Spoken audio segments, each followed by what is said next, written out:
पुढची महत्त्वाची बातमी सोलापूरमधून आहे। सोलापुरातील सीना नदीच्या पात्रामध्ये पाण्याचा प्रवाह वाढल्यामुळे उत्तर सोलापूर तालुक्याला याचा फटका बसलाय। उत्तर सोलापूर तालुक्यातील किरे गावामध्ये मोठ्या प्रमाणात पाणी शिरलेलं आहे। गावामध्ये पाणी शिरल्यामुळे साप, विंचू या सगळ्यांचा धोका आता वाढलेला आहे।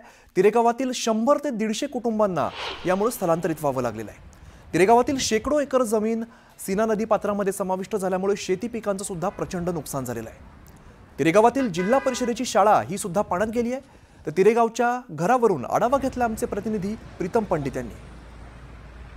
आपण आढावा बघणार आहोत, मात्र ही सध्या जी दृश्य समोर येत आहेत ती अतिशय भयानक आहेत, कारण पाण्याचा प्रवाह जो आहे तो प्रचंड मोठा बघायला मिळतोय। पाण्याची पातळी प्रचंड बघायला मिळते आणि सगळं पाणी या गावामध्ये शिरलंय। अनेक घरे यामध्ये पाण्याखाली गेलेली आहेत। बँक असतील, दवाखाने असतील, शाळा असतील, हे सगळं पाण्याखाली गेले। त्यामुळे या ठिकाणी साप असतील, विंचू असतील, हे सुद्धा घरामध्ये या सगळ्याचा शिरकाव झालेला आहे। दरम्यान या सगळ्या बचाव होण्यासाठी या सगळ्या नागरिकांना इकडनं स्थलांतरित करण्यात आलेलं आहे। अख्खं तिरे गाव जे आहे ते पाण्याखाली गेलंय, त्यामुळे 100 ते 150 कुटुंबांचं यामध्ये स्थलांतर करण्यात आलंय।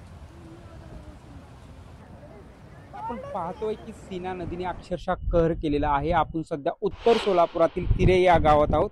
या तिरे या गावाची जर परिस्थिती पाहायला गेलं तर सीना नदी जी आहे ती मोठ्या प्रमाणावर दुतडी धरून वाहत असताना आपल्याला या ठिकाणी दिसत आहे। 2 लाखापेक्षा जास्त जो क्युसेकचा विसर्ग आहे तो अक्षरशः तिरे गावात घुसल्याचं पाहायला मिळत आहे। 100 ते 150 कुटुंब आहेत किंवा घर असतील हे बाधित झाल्याचं चित्र आपल्याला पाहायला मिळत आहे। एकंदरीत परिस्थिती पाहिली तर तिरे गावातील जे 100 ते 150 किंवा जिल्हा परिषदची शाळा असेल हे पूर्णपणे पाण्यात गेलेले आहे। त्यामुळे येथील जे तिऱ्यातील ग्रामस्थ असतील किंवा नागरिक असतील यांना अक्षरशः रात्र जागून काढण्याची वेळ आलेली आहे। तसेच तिरे गावाच्या जी जवळची शेती आहे त्या शेतीलाही मोठ्या प्रमाणावर कुठेतरी सीना नदीच्या महापुराचा फटका बसलेला आहे। आपल्यासोबत काही ग्रामस्थ आहेत, कशा पद्धतीने त्यांनी या बाबतीत रात्र जागून काढलेली आहे विचारू।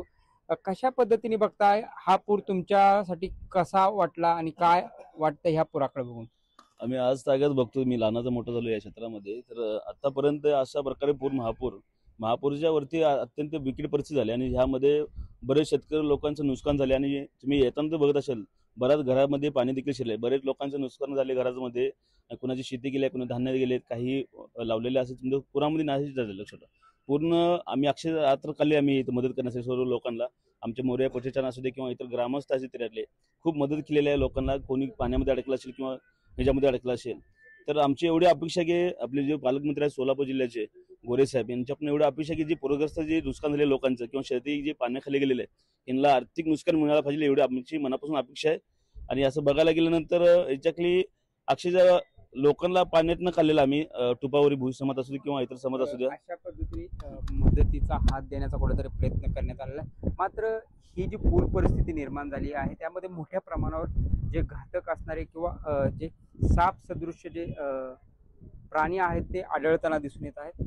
त्याचा कशा पद्धतीने साप असेल, विंचू असेल ह्याचा पाण्याच्या प्रवाहाबरोबर कुठेतरी गावात घुसताना पाहतो आता मोठ्या प्रमाणात, कारण का पाणी ही स्थलांतर बाहेर झाल्यामुळे जर अडचणीतले जे साप वगैरे कुठले तर इच्छुकाटे बाहेर असं आपल्याला घरामध्ये शिरतात आणि त्यामुळे आम्हाला रात्री जागून काढावं लागतंय। कारण का घरामध्ये लहान लहान लेकरं असतात, आम्ही बाहेर स्थलांतर केलंय, पण आम्ही जे मेन व्यक्ती आहेत ते एक माणसं आम्ही घरामध्ये राहिलो आहेत, तरी सुद्धा आम्हाला दिवसभर रात्रभर जागून ते लक्ष द्यावं लागतंय। कारण का 5-5 मिनिटाला आम्ही साप, पिच्चू, काटे काय जे काय असेल वस्तू ते अंगावर डायरेक्टली अंगावर येतात। त्यामुळं काय आता काही पुढची काय गोष्ट सांगणार नाहीत। गोरे साहेबांनी एवढंच एक करावं की पालकमंत्री साहेबांनी की शेतकऱ्यांना आणि जे काय नुकसान झालेलं आहे आपल्या गोरगरिबांची त्यांना पूर्णपणे भरपाई द्यावी, एवढीच मी मागणी करतो। भरपाईची मागणी कुठेतरी ग्रामस्थ करत आहेत। दादा, पहिल्यांदाच एवढा मोठा पूर बघितलाय, कधी बघितला होता का? नाही, भविष्यातली पहिलीच वेळ आहे। मी पाहुणाहूनच आलो इथं बघण्यात। काय दिसतो कुठली वस्तू मापायची कुठली ठेवायची इतकं भयानक झालंय। घरातली वस्तू कशी मापायची कशी नाही, एक भांडं गमावलं तर इळाची बाई काय गमावलं, तसं एवढं भयानक झालंय की असं भयानक झालंय की प्रत्येक जणाला अश्रू आलंय डोळ्यात। तसं ह्या कोणचं हे कार्यकर्ता पालकमंत्री आहे ना, त्याने धन्य कळकळीतनं मनाभावातलं ह्यांनी ते काम करावं मी त्यांची विनंती करतो. मी पाहुणा माणूस आहे तिकडला, मी विनंती करतो. अशा पद्धतीने कुठेतरी पाहुणा माणूस आहे, मात्र त्या अशा पद्धतीने भरपूर प्रमाणात जे मोठ्या प्रमाणात तिरे गावाचं आहे ते नुकसान झालेलं आपल्याला पाहायला मिळतंय.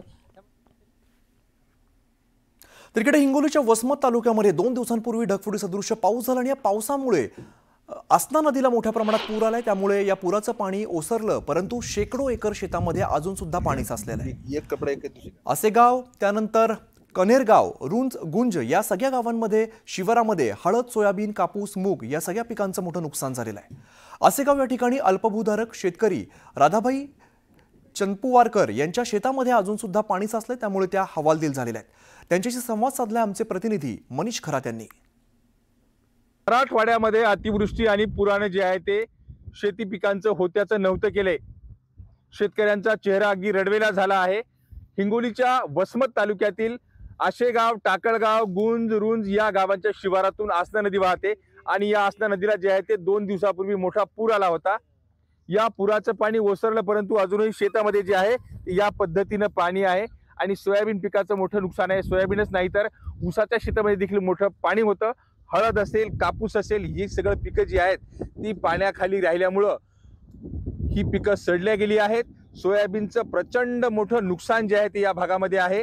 अल्पभूधारक शेतकऱ्यांची दैना न पाहावी अशी झाली आहे.